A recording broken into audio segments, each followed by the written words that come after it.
I was standing in the middle of a packed Atlanta charity gala when my wife smiled at me like I was already a stranger, and then she said it loud enough for 3 tables to hear. "Daniel, I think we should talk about divorce." Glasses froze mid-air. Laughter died instantly. My hand was still on her waist, like we were posing for a perfect couple photo, but her body had already shifted away from mine. I felt it before I understood it, something cold snapping behind my ribs. Then her phone lit up on the table. A message preview. "Miss you already. Last night was worth it." From Ryan. My oldest friend. The room didn't just go quiet after that. It collapsed into silence. I looked at her, waiting for denial, for panic, for anything human. Instead, she just exhaled like I was the inconvenience she'd been planning to remove. And that's when I realized. I wasn't watching the beginning of an argument. I was watching the end of my marriage unfold in public, and I still didn't know what I had walked into. If you love a good twist, hit that subscribe button. Tell us your location and if it's day or night there. Dark stories feel different in the dark. I didn't move for a full 5 seconds. The room went silent. Every eye was on me, waiting for the reaction. Melissa finally pulled her hand away from my arm like I was something she'd accidentally touched. "Don't make a scene," she whispered. That sentence hit harder than the divorce words. Not "don't do this," not "let me explain," just "don't embarrass her." I laughed once, but it came out wrong. Ryan was across the room near the bar, pretending he hadn't seen anything, but his phone was still glowing in his hand. Another message popped up on Melissa's screen. "Houston felt like ours tonight." Houston. Not Atlanta. Not imagination. A timeline forming right in front of me. I walked out before I broke something. Cold air hit my face outside the venue, but it didn't clear my head. It sharpened everything. My phone rang. Unknown number. I answered. A woman's voice on the other end said, "You don't know me, but I think you need to see this." Then she sent a video. Melissa. Ryan. A hotel room in Houston. Time-stamped last week. The world didn't blur, it locked into focus. I could hear my own breathing getting louder than traffic. "Why are you sending me this?" I asked. "Because she told everyone you already agreed to the separation," the woman said. Then hung up. The next morning, I didn't confront her. I watched instead.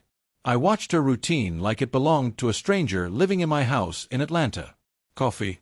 Phone calls. Smiling at messages that weren't mine. Ryan texted her while she was sitting across from me at breakfast.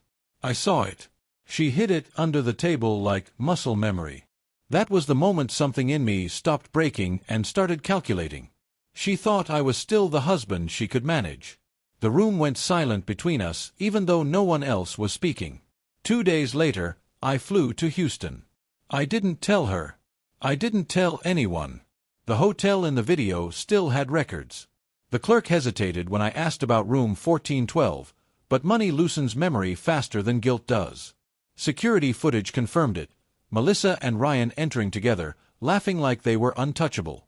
I recorded everything. Every frame felt like another layer of truth peeling back. When I left, I wasn't angry anymore. I was precise. Back in Atlanta, I started building quietly. I contacted her company in Las Vegas, the corporate branch where she'd been climbing fast, too fast. I sent nothing emotional. Just facts. Dates. Times. Footage. Then I waited. Ryan started calling me after that. First angry, then pleading. "It didn't mean anything," he said. I almost believed how desperate he sounded. Almost. The company responded faster than I expected. Ethics board review.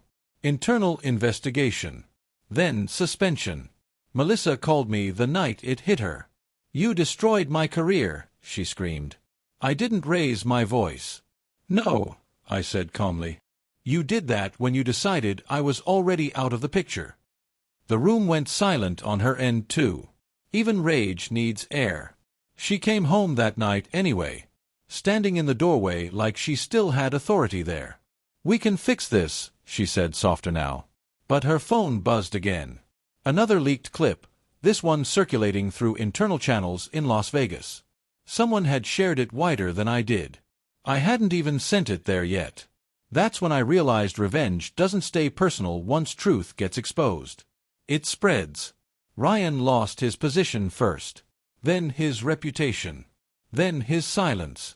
Melissa tried to shift blame, but screenshots don't argue back. At a family dinner in Atlanta weeks later, her mother wouldn't even look at her. The table went silent every time her name was mentioned. I just ate my food while everyone else learned what betrayal sounds like when it finally echoes back. The final blow came from Las Vegas. Her promotion, gone. Replacement already announced. Public statement about ethical violations. I stood in my apartment that night watching her read it over and over, like the words might rearrange themselves into mercy. "You could have just talked to me," she said finally. I looked at her and felt nothing sharp anymore. Just distance. "You did talk to me," I replied. "In front of everyone." She left the next morning. No shouting. No final fight. Just silence packing itself into boxes. When the door closed, the apartment didn't feel empty. It felt reset. My phone buzzed once, Ryan again, blocked instantly. Some stories don't end with forgiveness.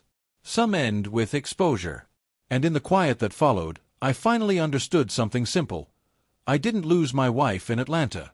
I just found out I never really had her. The end.